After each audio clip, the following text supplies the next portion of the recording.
will stay with us till about March, April time. Why do they come here? I'd like to think it's because we're really nice people at Welney, but there are other reasons. Predominantly because we can provide the water. They need the water to roost at night, because that prevents them from being attacked by foxes, which will kill a fully grown swan. Now, there's a lovely family out here. It's a goodly family because you've got 2 adults plus 1, 2, 3, 4, 5, 6 young. Just here. That's perfect. Lovely family group. When they fly from Iceland, it takes them between 36 and 48 hours. And do remember that some of the young will be no more than 3 months old. And they will fly at a height that directly relates to the weather. So if the weather is poor, they will only fly at maybe 6 to 10 metres above sea or ground level. If the weather is good, they can fly at airliner height. And it's not uncommon for pilots to report flocks of hoofer swans on the journey between Heathrow and Reykjavik. So, wonderful creatures, numbers not in decline, holding steady, and we would expect to see, as I said, 6,500 to 8,000 here this year. I did mention that they breed in Iceland. There are exceptions. We have 2 pairs of hoopers, and in each case one of the pairs is injured. But they are a pair.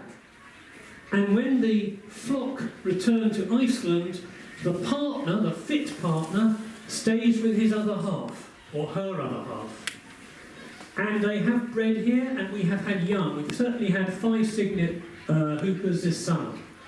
So, rather romantically, love conquers all, as they say. And the amazing thing with that is the young will push off with the flock when the flock go back to Iceland, leaving mum and dad behind. So that's rather lovely. So those are our hoopers. Now, there is a 3rd type of swan, which sadly at the moment, we reckon, somebody told me just now, there are 24 around. Those are called Buicks. Now, the story with the Buick is considerably more concerning. They fly here from northern Russian tundra. They don't fly non-stop, they fly in sort of, they fly and then rest for 2 weeks, then fly and then rest for 2 weeks. So it takes them some weeks to get here.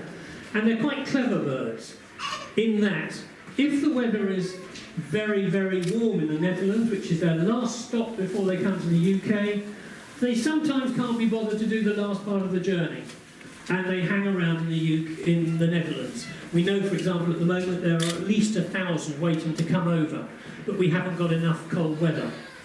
The problem with the Buicks is that they are dramatically in decline. And I read a statistic today which said that of those birds that die in the UK, 35% of them have gunshot wounds. That's 35% of Buicks. Now, the reason behind that is that on their migratory path, they fly over parts of the world where people live, look up in the sky, see a flock of Buicks, and think, ah, large. And whilst there is some sympathy for that, often these birds do not get killed, do the rest of their journey, and then will get lead poisoning.